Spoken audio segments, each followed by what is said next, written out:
Pourquoi Jésus était-il obligé de guérir le serviteur du centenier romain? Ce centenier avait compris que de même que lui-même était au service de l'empereur César, Jésus était au service de celui qui commande tout esprit.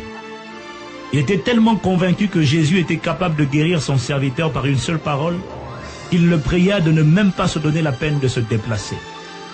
L'image était si claire dans son esprit que Jésus était simplement obligé de lui répondre « Va, qu'il te soit fait selon ta foi ». Jésus ne l'a pas guéri parce qu'il était agréable à Dieu. Il l'a guéri à cause du fait que ce centenier a observé un principe immuable que Dieu lui-même a établi. Il l'a guéri à cause de l'intégrité de sa parole. Il vous sera toujours fait selon votre foi. Ce principe est tellement redoutable que vous comprendrez que vous devez faire extrêmement attention à ce que vous croyez dans la vie.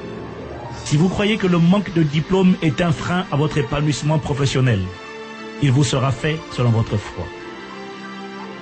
Si vous croyez qu'un esprit d'impureté, appelé mari ou femme de nuit dans certaines cultures, a le pouvoir d'empêcher votre mariage ou de le faire échouer, il vous sera fait selon votre foi.